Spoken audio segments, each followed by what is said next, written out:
Hey everyone, Shrike here. Night Crimson is finally here, and with that comes some very exciting characters.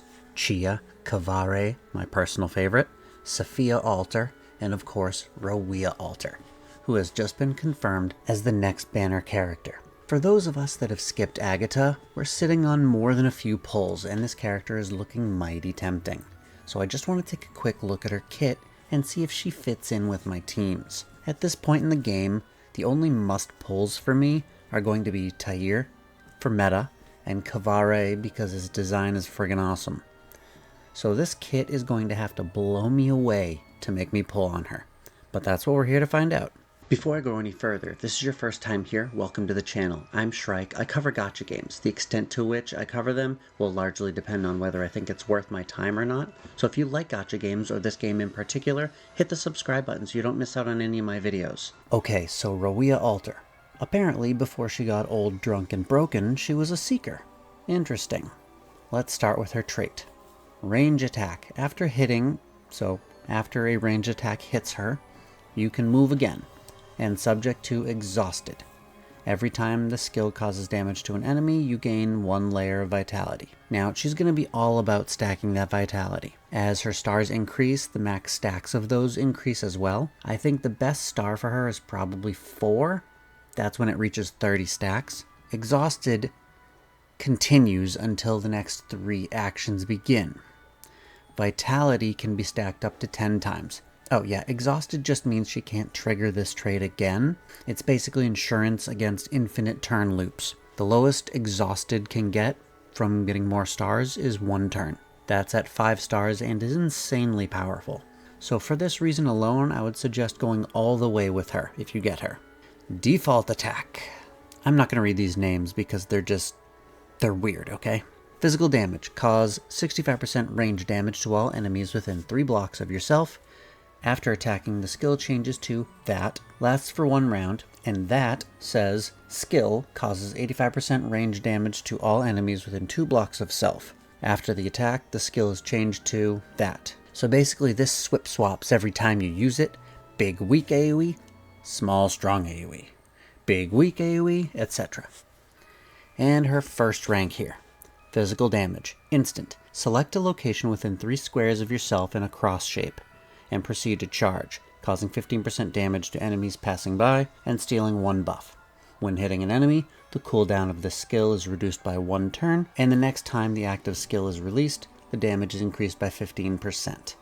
Which, to be honest, just makes it a whopping 30%.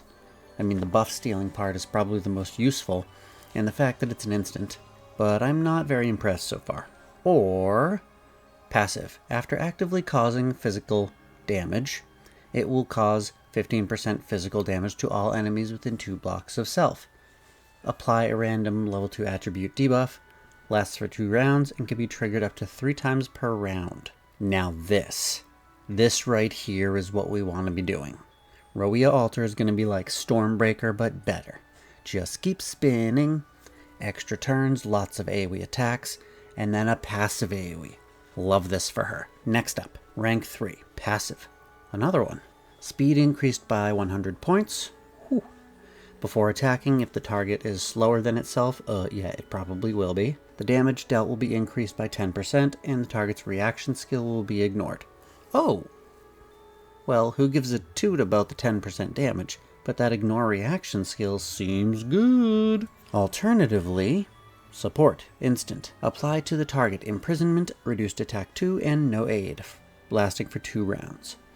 To possess imprisonment target, to the imprisoned target, additionally apply, I'm guessing stun, lasts for 2 rounds, can be used 3 times. Well now, first one there is situationally extremely good, but this one is very good almost always. I'm taking this one over the first every time here. May not be the right choice, but hey, I still use Guzman, so I'm not going to start being a meta slave now. Next up. Reaction. Possess Unyielding.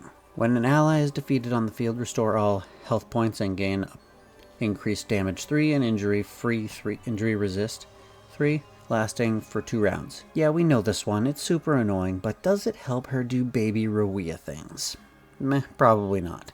Except the attack up but that's a lot of baggage just for attack up. Let's see this next one. Passive, movement, plus charge. When the movement plus charge. When the distance is greater than or equal to 4 blocks, 1 energy point will be restored after attacking. If the target is defeated, an additional 1 energy point will be restored. All effects can be triggered at most once per round. Translation gaff notwithstanding, this one seems better. More energy is going to benefit her more. Basic attack replacements.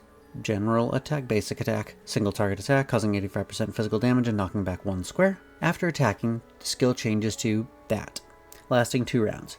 That says, select an enemy within a cross range of yourself, charge to it, and cause 110% physical damage and knock back 2 blocks. When causing impact, make the skill target dizzy, so stunned, and after attacking for 1 round, the skill changes to that. So another flippity flopper. But this time we get adjacent, pushback 1, charge, pushback 2, adjacent, pushback 1. I'm really not a fan of these phase changing skills. I mean, these characters already have enough skills. And then sometimes they have that extra one that pops up sometimes. And then you've got the ones that give you options. We don't really need ones that change phase too. I just think it's a bit too much, but that's just my opinion. Or basic attack causes 110% physical damage. Beautiful. Simple. Elegant. Yeah, you choose the first one, obviously. But I said we don't need it. I never said it wasn't strong as heck. If someone handed you the keys to a Lamborghini, you may not need it, but you're sure as heck gonna take it. And if not, give them my number, I will. The big ones. Support. Reduce area damage received by 50%. Obtain dodge 2 times. Last 2 rounds. Wow. That seems underwhelming. I'm underwhelmed. Next. Physical damage. Single target attack, causing 130% damage. Before attacking, the critical hit rate is increased by 15%.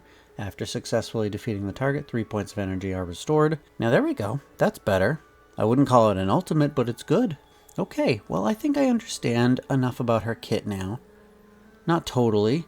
That translation was a bit rough. But I do know that she's going to be strong, that's for sure. But not necessary. She seems to have a lot of versatility, and will probably be very good for manual players. And her kit will be best utilized through synergy, not just one single attack. It's the combination of them that's what will make her good. And I'm a full auto player, so I like my simplicity. If I can't auto a stage, I just don't play it. So I'm going to take this banner as another gift. More time to save. And actually that Spiral of Destiny's preview went hard, so I'm seriously tempted to play through it. But if you like this character, feel free to pull for her. I'm just not going to. Alright, I'm gonna fly. See you in the next one. Bye.